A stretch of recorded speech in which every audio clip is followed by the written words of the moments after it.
comedian. I remember going to see, George Carlin, and what happens is, when you go to see a really good comedian, all of a sudden you realize, oh, this is more than just laughter.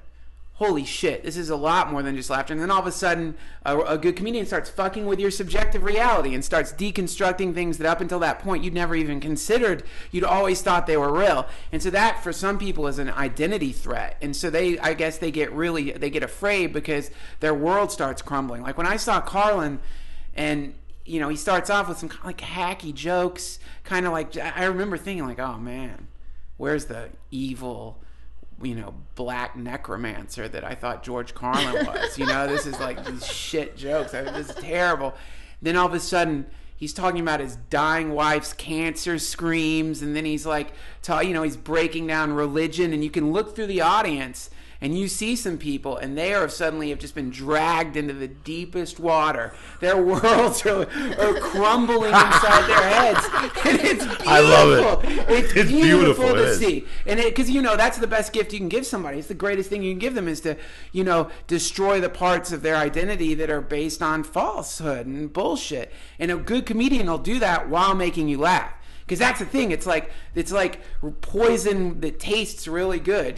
Poison to the ego, not poison, not bad poison. But so that's what a really good comedian does. So when you're talking about Ike Turner or whatever, all of a sudden someone. I mean, imagine these squares. Imagine their lives and their little fucking living rooms with their fucking mantle and their fan. Maybe there's a trophy room that their kid has or whatever. They come out to Hollywood and all of a sudden they're getting molested. You're fucking their brain. You're just grabbing their brain. Your mouth fucking their brain, like in the porn with a slobber, when the girl starts slobbering and she's weeping. You're doing that to their brains, and they can't get out. So they drive home after a psychic mouth fucking, and all they can do is go back and write a letter. That's the only recourse they have. Okay, speaking of mouth fucking, yes. Do you remember one of the times I took my dick out at the Comedy Store? How Yes. much chaos it would cause? Yeah. And it would cause chaos against the most fucked up people ever. And one night I went to the store and it was like a rambunctious Friday night in the original room. You guys know exactly what I'm talking about, where it's 9:45 and they're already off their rockers. Yeah. There's 60 more people than usual.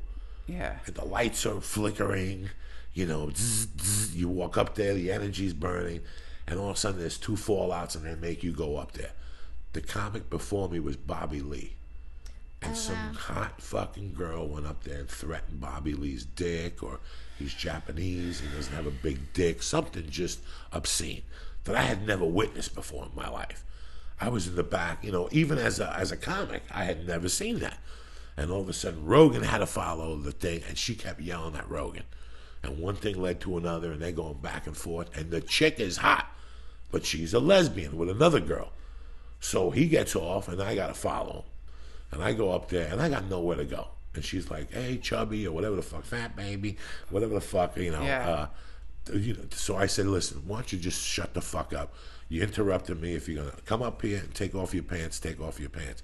This bitch yells, I'll take off my pants, but you got to take out your dick. I'm dead. I got nowhere to go. She's hot. I go, get up here. The girl comes up, Felicia, opens her pants, drops her fucking pants. The pussy is a 12. Okay, it's neat. It's like yours right now. It's very neat with the line. She probably had a SWAT sticker on it. She had a piercing. The noodle was radiant and full of light. The light was hitting it perfectly. She put cream on it before she left the house. And I'm sitting there mummified. But this is where it gets better. I look to the side, and there's Bobby Lee and Rogan and a bunch of other comedians, and the people are running in. There's no doorman. So people know that there's trouble going on. So now I'm sitting there and I got nowhere to go, and I just pop out my helmet. And the place goes bananas, and they're throwing money up at the stage, and she's looking for it, but I'm knocking the 20s off because I was like 18 away from 20, you know what I'm saying? Yeah. On those Friday nights when you get up there, I got $3, I'm 17 away from 20.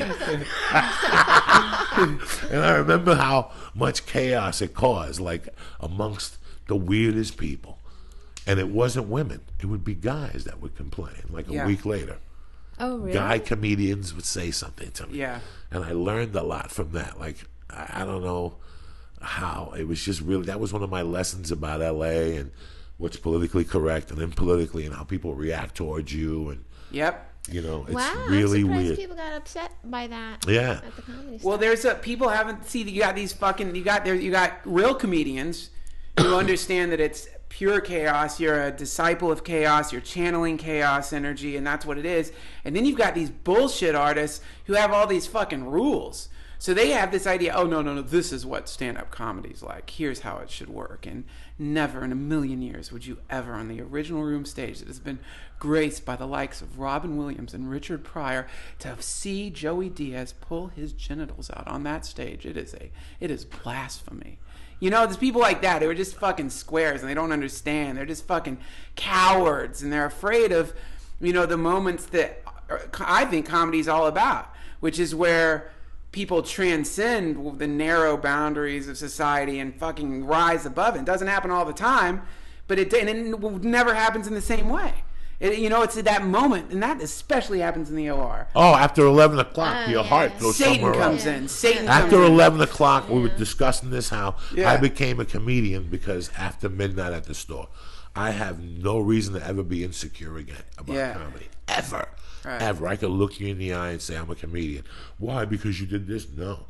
Because I followed Mooney at 12:45 in the original room. But you know how people say that? Yeah, I got stripes, bitch. I'm the real Yeah. deal. We got stripes. That's no easy thing. We got stripes. By the way, I had a fucking file of Paul Mooney complaint letters when I worked at the comedy store. I had a file. I kept a file, and he would call me up and have me read them to him sometimes.